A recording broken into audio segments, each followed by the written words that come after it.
Salutare, dragii mei! Astăzi vreau să pregătesc prăjiturile iepuraș. O să avem nevoie de zahăr, albuș de ou, un ou, unt, făină de migdale și făină simplă.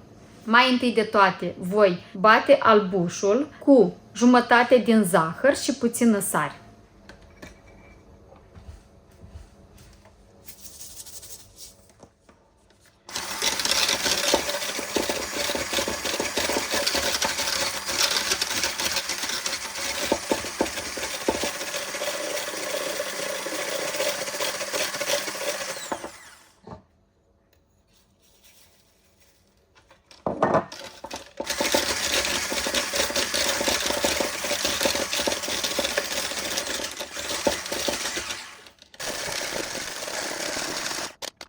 După ce am bătut bine albușul cu zahărul, într-un vas punem oul și zahărul rămas și îl batem la fel până obține așa o culoare mai deschisă.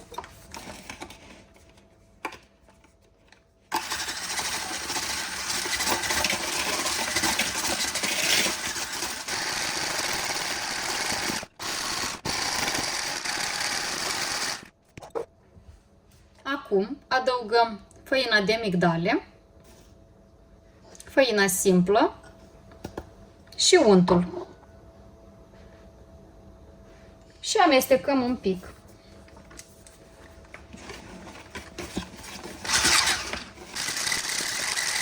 Acum o să avem nevoie de o spatulă. Adăugăm bezeaua aici și o amestecăm cu grijă.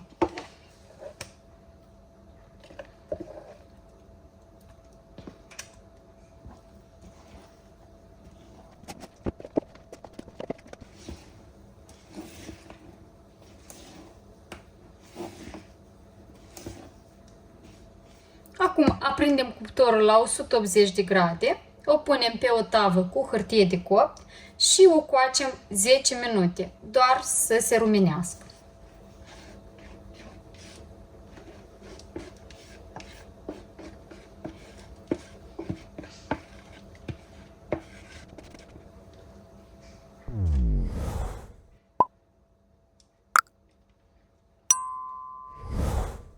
Pentru mus o să avem nevoie de un gălbenuș de ou, zahăr, lapte, frișcă de 33%, ciocolată albă, gelatină, puțină esență de vanilie și cremă de brânză. Într-o cratiță, nu o punem încă pe foc, adăugăm gălbenușul de ou, zahărul și puțină esență de vanilie.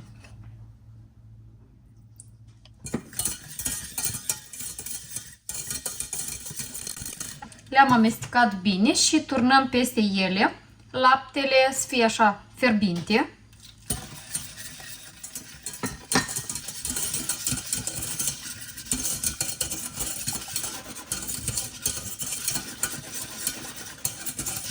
Acum îl punem la foc mic și ne stăruim doar să-l încălzim, să nu îl fierbem.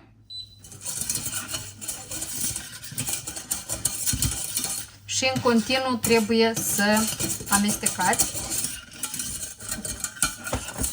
Când vedeți că zahărul s-a topit și uitați-vă, e fierbinte, dar nu a fiert, adăugăm ciocolata albă, amestecăm bine.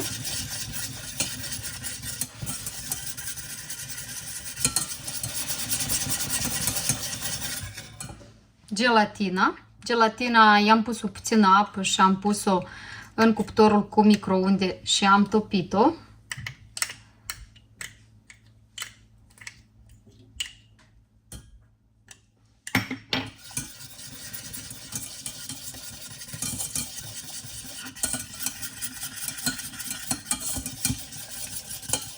După ce ciocolata s-a amestecat bine și s-a topit cu gelatina, le mixăm un pic cu robotul de bucătărie, apoi treptat adăugăm crema de brânză.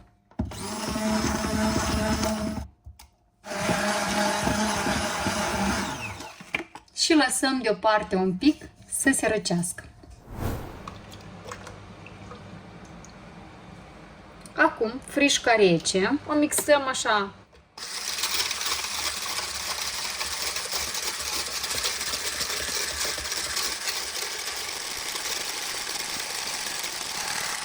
împreunăm cele două compoziții.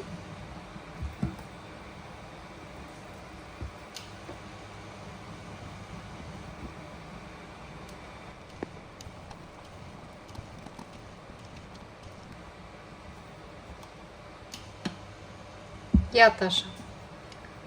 Pentru aceste prăjiturele voi folosi această formă de silicon și aici am piureu de mango cu amidon de porumb și le pun așa în cubulețe pentru gheață și o să le folosesc în prăjituri. Dacă doriți să vedeți cum am făcut piureua de mango, este la mine pe canal, acolo unde am făcut tortul exotic. Acolo arăt pas cu pas cum am făcut-o. Dar e foarte ușor. Piureul de mango îl punem la fiert și adăugăm amidonul de porumb. Atât, nimic altceva. Apoi îl punem în formiță și la congelator. Așa, uitați-vă cât de bine arată pantișpanul și copt bine și așa cum îmi place e puhav. Acum o să-l tăiem așa, în formă cum sunt formițele astea, deci forma aceasta, ca un fel de ou, dar sigur că nu poți să-l tai fix în fix, poate să fie și un pic mai mic, principalul să nu fie mai mare.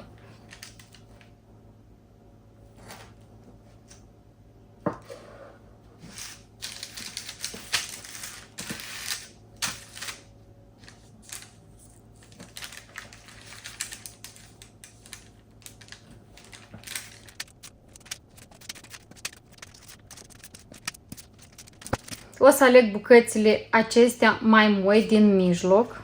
Acestea un pic sunt uscate la margini, mie mi-ajung. Și o să încep a tăia.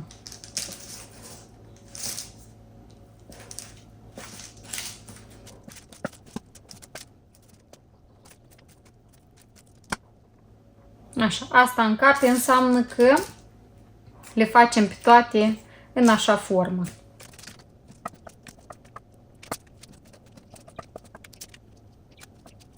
Acum turnăm musul obținut în formiție, dar nu până la capăt. Deci nu le împlem până sus.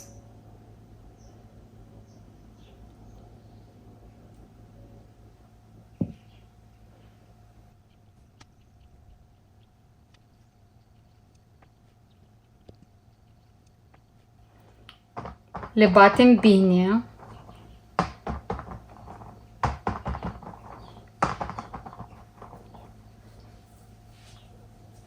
Acum scoatem biluțele de piureu de mango și le punem în interior.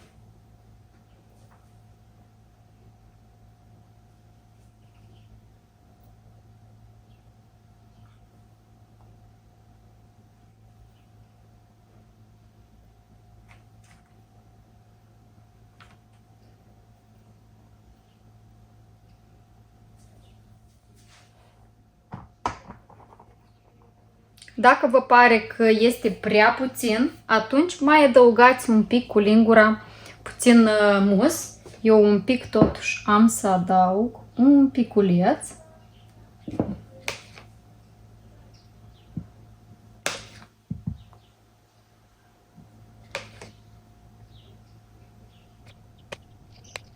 Și acum punem pantișpanul. Pantișpanul nu trebuie acoperit. E destul de ok așa.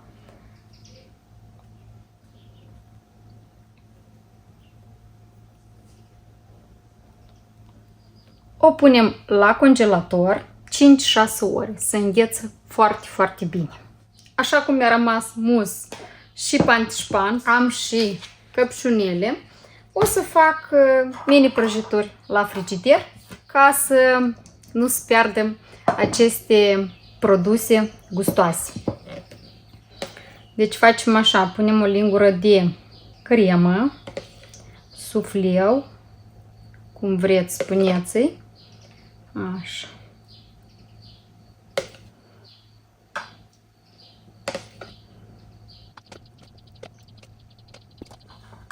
pantișpanul.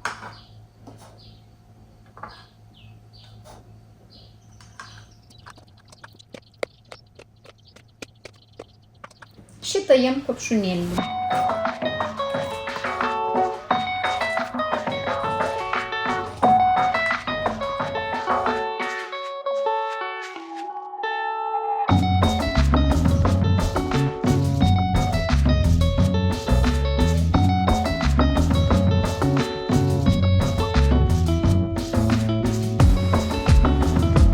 Le punem la frigider și uitați-vă cât de ușor s-a făcut niște mini prăjituri din ingredientele rămase. Mi-a mai rămas aici un pic de pantișpan, dar o să-l folosesc la altceva. Îl păstrez într-un bol închis la dulap. Dacă vă pare că e prea cald în casă, atunci păstrați-l la frigider.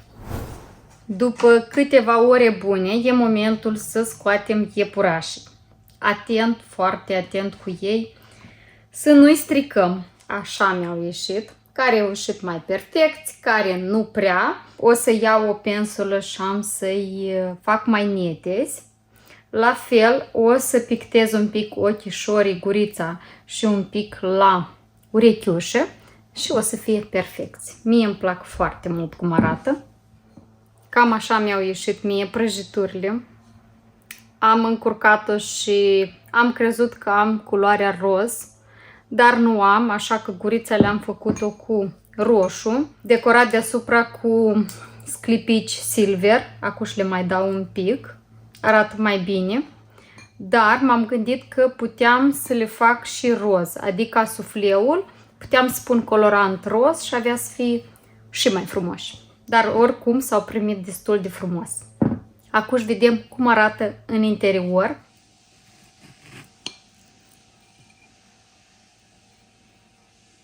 Iepurașii sunt gata, 2 deja sunt mâncați.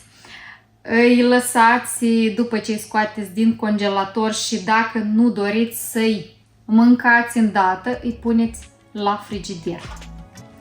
Să aveți poftă!